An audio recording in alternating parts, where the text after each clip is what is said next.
216 216 में जज, जज की डेफिनेशन में क्या है भाई, पढ़ लेते हैं, आसान सी है, प्रीलिम्स से पूछेंगे, मेंस से नहीं पूछेंगे। 216 में डिफाइंड है जज, यहीं पे लगाइए PP prelims, means a person who is officially designated as जज। तो पहली क्वालिटी क्या होगी, official designation, and includes a person, और कौन कौन होंगे इसमें, ऐसा कैसे पढ़ाया जल्दी इन दोनों का नहीं। हाँ सर, अब देखिए जज की डेफिनेशन है ये, जज कहां पर डिफाइंड है, 260 में डिफाइंड है, पहला क्वेश्चन प्रीलिम्स का हो गया, आपने कर लिया। अब समझते हैं क्या, देखिए नंबर 1 कौन है जज, गिन्नी शौकीन, अच्छा एक का नाम ही जज था, एक का, कई बार बड़े फनी लोग नाम रखते हैं, एक का नाम ही जज था, कौन है, जज है, उसका नाम ही जज था। एक मेरा दोस्त है, उसका नाम क्या रखा, जापान बाबू, जापान बाबू। तो उसने बताया, हमने पूछा तेरा नाम जापान कैसे पड़ गया, कह रहा यार बस बचपन में तो नवजात था, मतलब तो कोई साधु महात्मा आए होंगे, तो उन्होंने कहा कि ये लड़का तो जापान जाएगा, तो बस जापान बाबू हो गया। किसी ने कहा जज बनेगा, तो ये जज नाम रख दिया।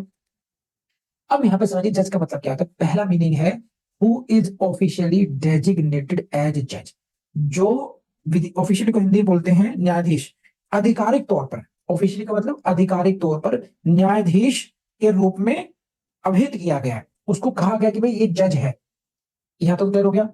एंड इंक्लूड्स ए पर्सन, यानी कि इसमें इस टर्मिनोलॉजी में, इस जज की टर्मिनोलॉजी में निम्नलिखित भी आएंगे। नंबर 1 कौन कौन आएगा, ये who is empowered by law to give a definite judgement, जो अगर कोई व्यक्ति एज पर लॉ उसको ये पावर दी गई है, किसी को अगर शक्ति प्राप्त है कि वो कोई डेफिनेट जजमेंट दे सकता है, डेफिनेट को हिंदी में बोलते हैं अंतिम, अंतिम डेफिनेट मतलब है अंतिम से है, अंतिम निर्णय दे सकता है वो। अंतिम को कैसे लिखेंगे भाई, अंतिम निर्णय। तो अगर किसी व्यक्ति को, अगर किसी व्यक्ति को ये पावर है कि वो डेफिनेट जजमेंट दे सकता है, किसमें दे सकता है, इन कार्य में दे सकता है, किसमें, ये रहा, it may be any legal proceeding, कोई भी विधिक कार्यवाही हो, it may be civil, it may be criminal.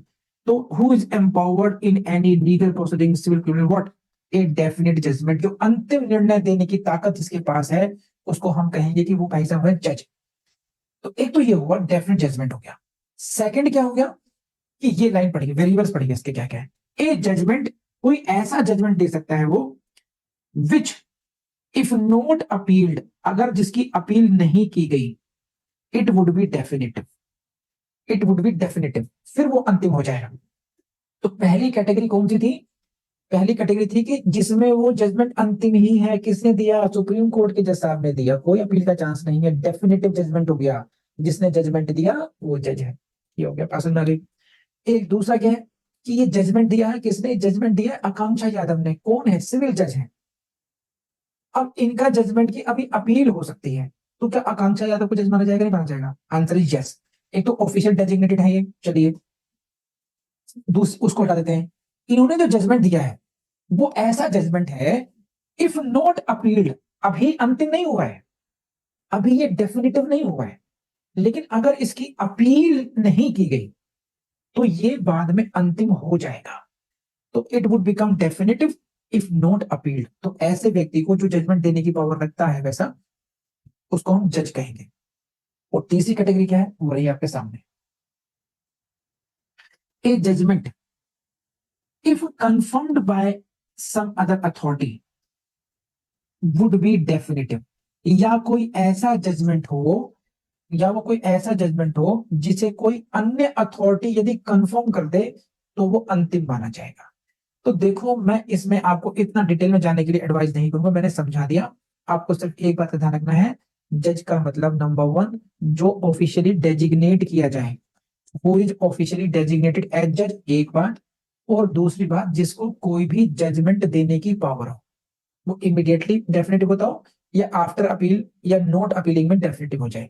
इतनी राम कहानी पढ़ने की, याद करने की आवश्यकता नहीं है, सिर्फ डेफिनेटिव जजमेंट याद करो बस। और दूसरा एक बार ध्यान रखना है कि who is one of a body of persons, कई बार जूरी होती है या कई बार क्या होता है बेंच होती है, तो उनमें से उस समूह में वो एक है बस जो ऐसा जजमेंट दे सकती है। तो बहुत टेक्निकली नहीं है, जज के बारे में आप सब जानते हो। देखिए इसलिए आसान है, इतना ही समझ लीजिए। लेसन पढ़ लेते हैं। ए magistrate exercising jurisdiction in respect of a charge on which he has power to sentence to fine or imprisonment with or without appeal is a judge। अब देखो नाम क्या, पोस्ट का नाम क्या है, मजिस्ट्रेट है, इसलिए इन्होंने ऐसा इतना घुमा फिरा के कहा है ये कौन व्यक्ति है? ये है मजिस्ट्रेट, और जज तो है नहीं, तो मजिस्ट्रेट है। तो ऑफिशियली डेजिग्नेशन मजिस्ट्रेट जज के रूप में नहीं हुआ है, मजिस्ट्रेट हुआ, लेकिन उसका काम क्या है? He can give definitive judgment, therefore he is a जज। कर लेंगे आप? दोस्तों मुझे पूरी उम्मीद है कि ये वीडियो आपको बहुत पसंद आया होगा। एंड देखिए अपने YouTube चैनल को, आपका अपना YouTube चैनल है विधिशूल एकेडमी, इसकी प्लेलिस्ट को जरूर टाइम देकर के आप देखते रहिए। We are constantly updating those. तो कौन कौन से वीडियोस हम डाल चुके हैं, आपको यकीन मानिए जुडिशरी की कोचिंग के लिए या फिर इस लेवल के किसी भी एग्जाम के लिए आपको कहीं भी जाने की जरूरत नहीं होगी। Thank you very much.